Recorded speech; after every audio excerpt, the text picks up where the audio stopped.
Substitute teachers overhearing teachers. Are we going to gossip today? Are we going to get some good ideas today? Are we going to do both? Stick around. Substitute Teachers Lounge.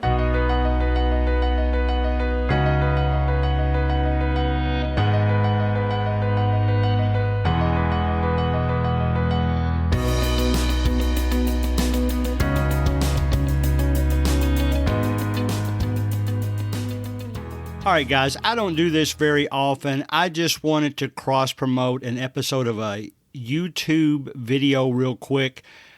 It's dedicated to my mother. My mother passed away about 2 weeks ago. Me and my preacher create videos on the YouTube channel Church Debater and Preacher Mike. This particular episode of that was called Discussing Death, How to Be an Example to Others, Supernatural Events, and the Afterlife. So if you like listening to topics such as those, I would love for you to go look at that episode on YouTube on the Church Debater and Preacher Mike channel. And that's it for that. It's just something I wanted to do real quickly to dedicate to my mother. It was actually our most popular episode on YouTube yet. All right, now with substitute teachers, I've told you before that I have been to 8 different schools substitute teaching. All you have to do is walk down the hallway, overhear teachers, overhear students, and first of all, you get ideas, and then second of all, you sometimes hear things that you wonder, I wonder if that's true, and you start researching. And in a way, substitute teachers hear that all the time. Most of my experiences have been before this year because, I'm in a little bit different situation since this is January 2021 and we're winding down, hopefully, the COVID situation. Maybe we're trending in the right direction. We are actually scheduled to get our vaccinations this week and then go back to in-person students in the school the following week. But substitute teachers are kind of a peculiar breed. We go around to different schools. We hear things at different schools.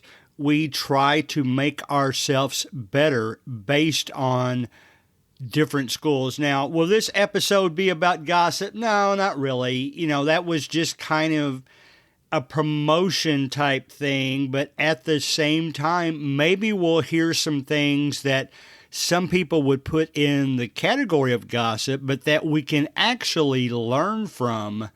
Let's face it, it doesn't matter where you work, what kind of job you're in, there's gossip there. And I'll be honest, I think you remember I came from a corporate environment, and there's all kinds of gossip in a corporate environment. So anything I hear these days are pretty mild compared to that. But that's what we're going to look at today, and I would encourage you to think about the times when you've been a substitute teacher and you've overheard some things.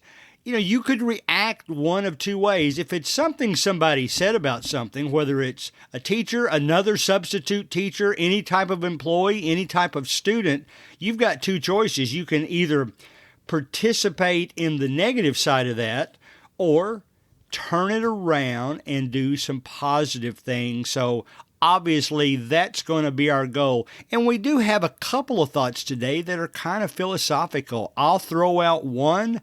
Briefly mentioned it in a couple of previous episodes of the podcast, but I would really like to hear your thoughts, what you think about it. So those are the type of ideas that we will start with.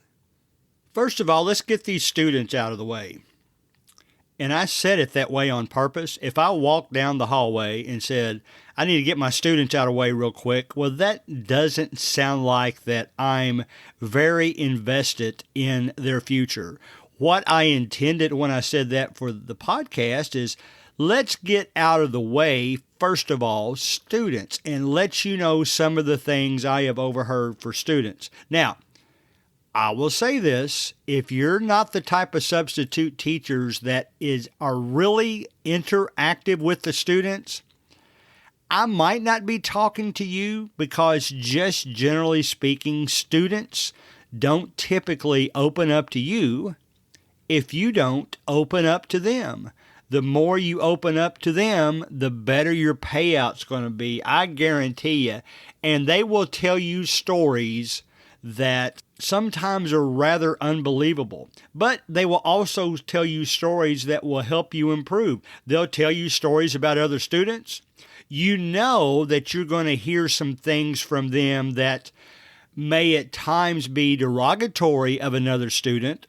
And the best thing for a substitute teacher to do in that regard, of course, is to try to flip it around and say, well, what do you see positive about that student? Is there anything in them that's positive at all, or is it just all negative?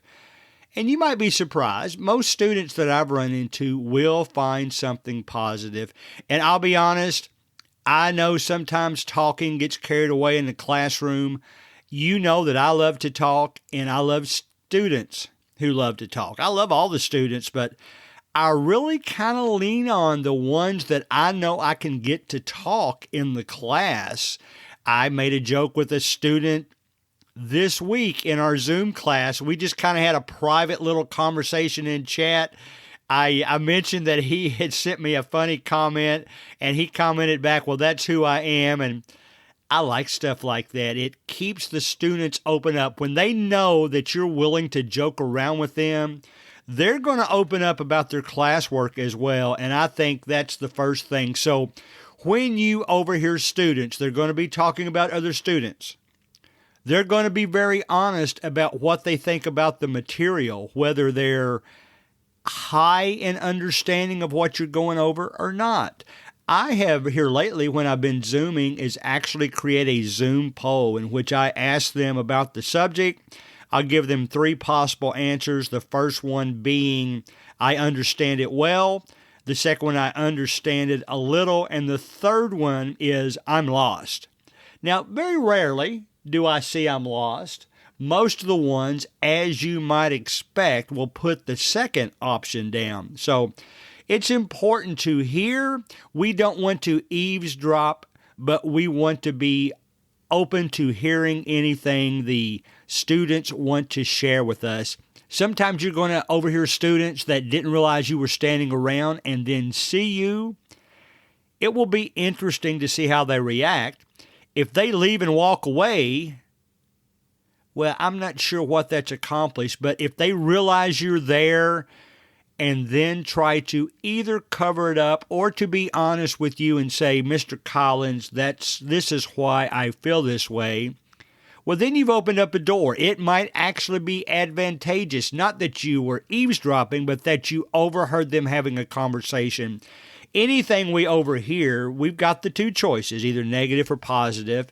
Let's shoot for the positive. So that's the first thing I'll say. We'll get the students out of the way in that what we overhear from them, let's try to either get them to turn it around to positive.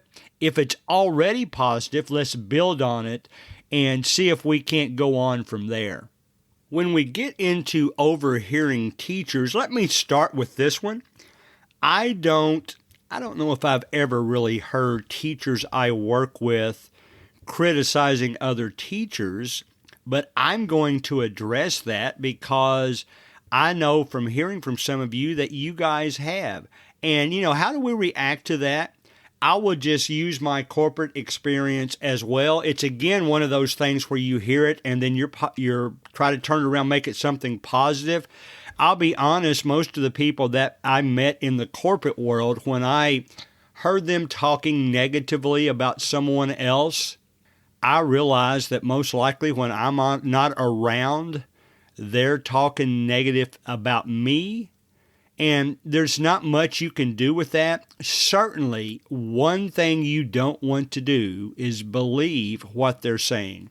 I am thankful. I cannot say that I've never heard another teacher talk negative about their cohort, their co-teacher, but it's been a long time. And I'm thankful for that. I actually want to think that it's because that they know I'm a positive person, and maybe they just don't do it in front of me because they know I wouldn't do it. So, but I will say this, if you do hear negative things from one teacher about another, I would go to the second teacher first and try to get to know them. Obviously, don't share what was said about them, but I am a big believer in hearing things and then making up my own mind myself. I might seek that teacher out and find the good in them. Maybe you'll find it's all good. Then maybe talk to the first teacher just casually. Maybe share some thoughts that what you think you would like to do to improve yourselves. Teachers love to hear that.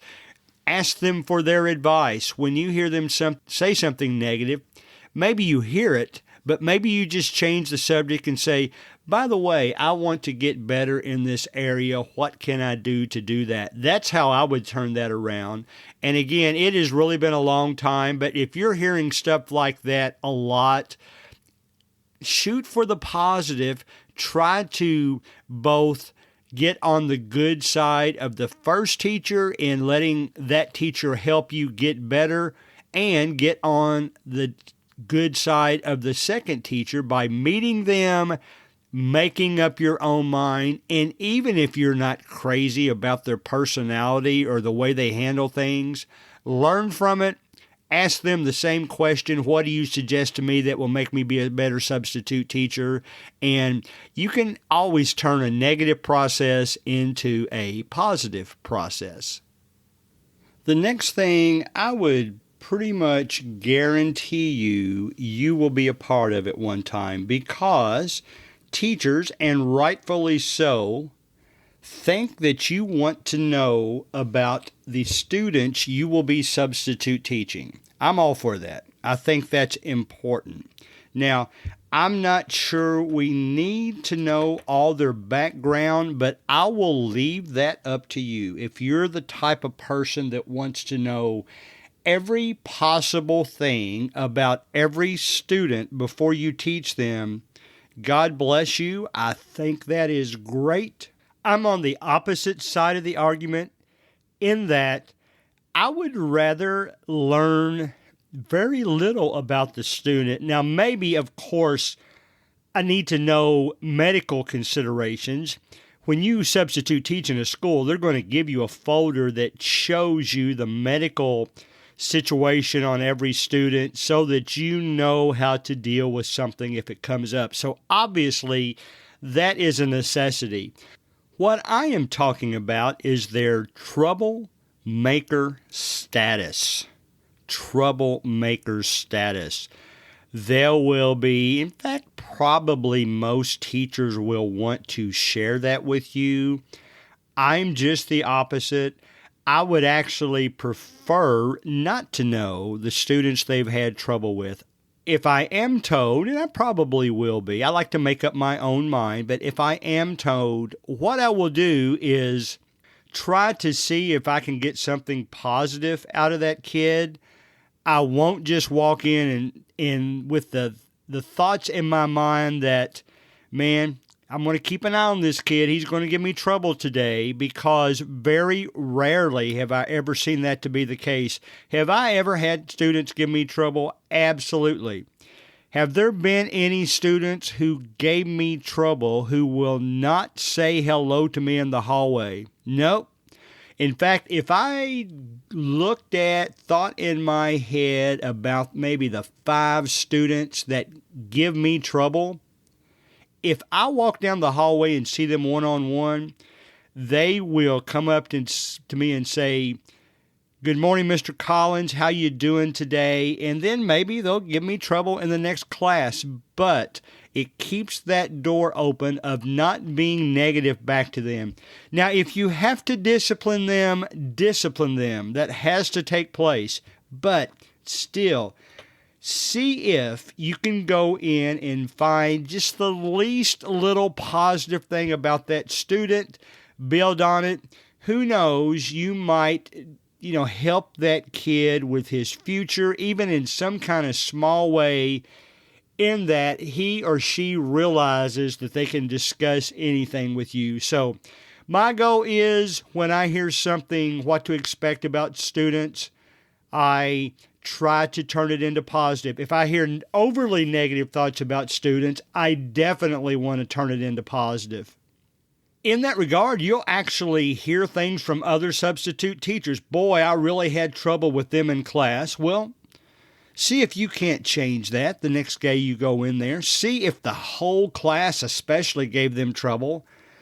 See what you can do to help make them the best class the next day. Try to motivate them to do that. Try to set maybe a goal for them to do that. But you're going to overhear from teachers. You're going to overhear from substitute teachers about other students. So in everything, rather than overreacting and say, man, I dread going into that class today, see how you can change it into a positive situation. And I think that student will communicate with you from that point forward and maybe turn into one of your best students eventually. I've had one case of that happening. I've shared it so many times I won't share it again now. But troublemaker at first, and then the next year willing to help me in class because they got finished early. So we'll leave it at that. The next two things are purely about learning. I'll start with one that is super positive. They're both positive. It's just that the second one that I'm going to tell you, you might disagree with. I'm even going to go out on a limb and say maybe most people disagree with this, but we'll talk about that second. First of all, always as a substitute teacher, the reason I don't want to call it eavesdropping, but the reason I like to listen and overhear other teachers as much as I can is because I want to be like them. I want to learn the tools that work well in their class. I'll be honest, some of the tools that have been shared with me, I've tried. I'm not really crazy about them. Most of them I am. Some of the tools that some people use are very similar to some of the other teachers, and I'll pick and choose the one I want, but I say all that to say this. Make sure you listen to the teachers all the time because the tools they use in their classroom are going to help you as a substitute teacher. There's all kinds of stuff. GimKit, quizzes, Quizlet, Delta Math, IXL, Khan Academy.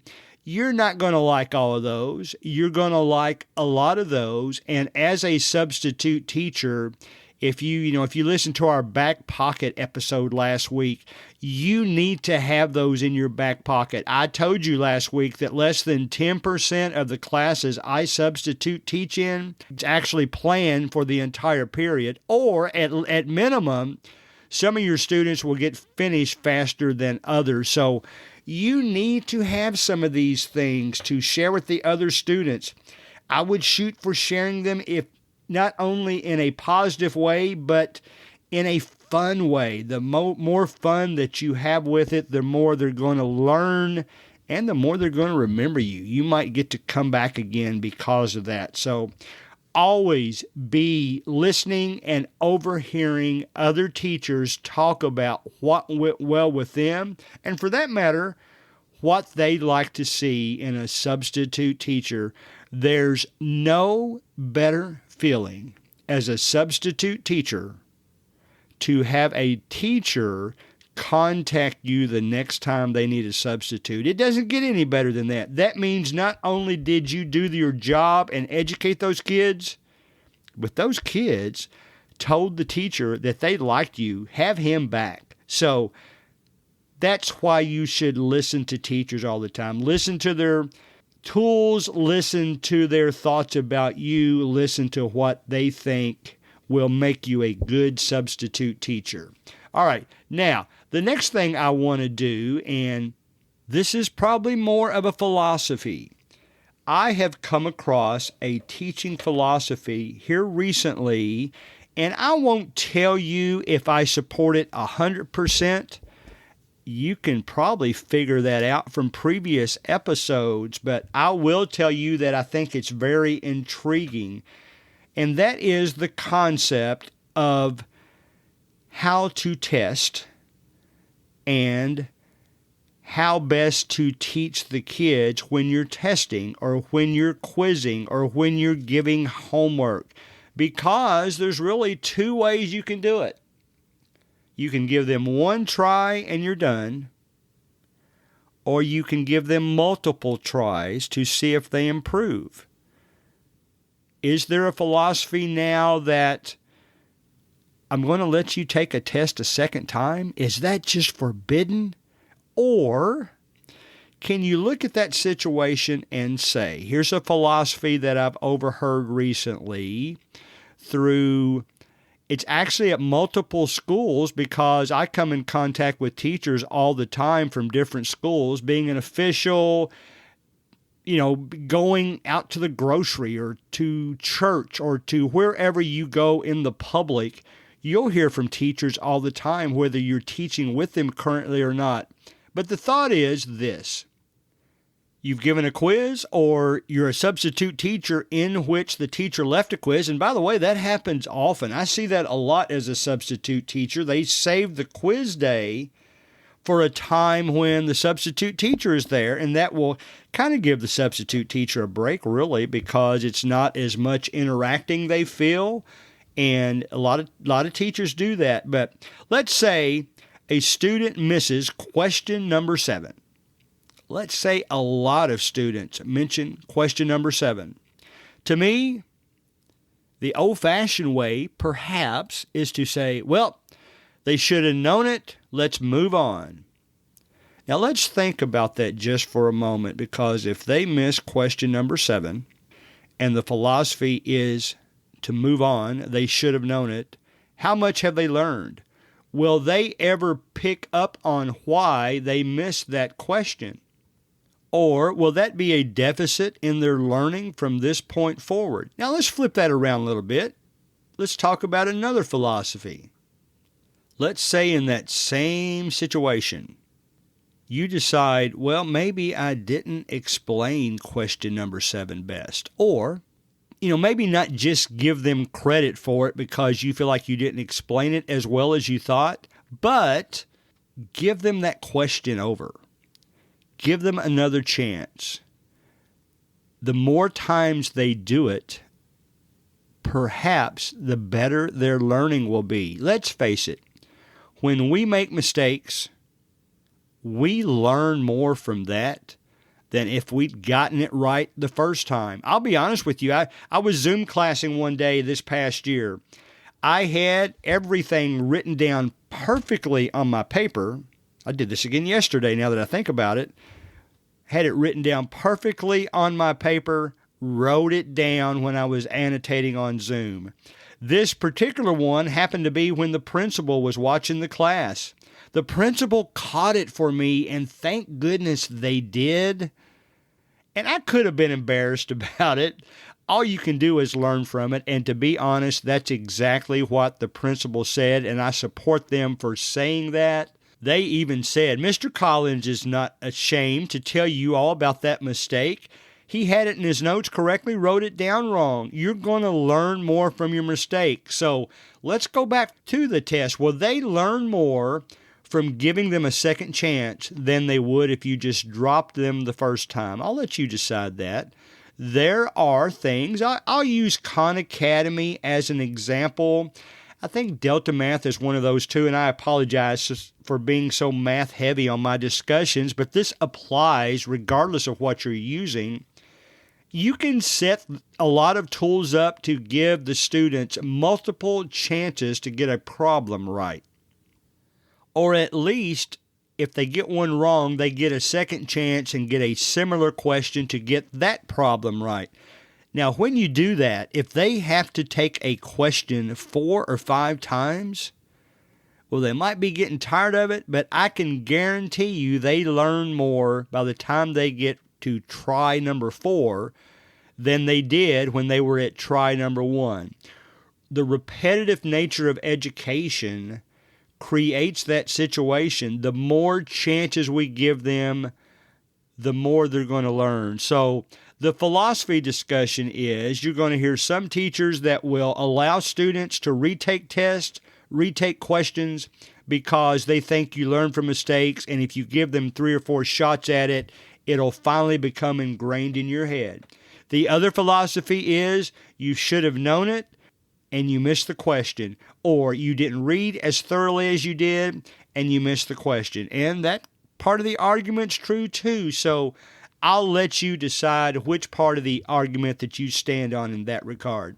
So that's it, guys. Things that we will overhear from teachers will help improve us. Even if they're giving us the negative aspect of something, they're trying to improve us as much as we can. And I would encourage you to flip every negative situation around, make it positive. Take every positive situation and take it to heart to do your best to do better. We'll see you next week on Substitute Teachers Lounge.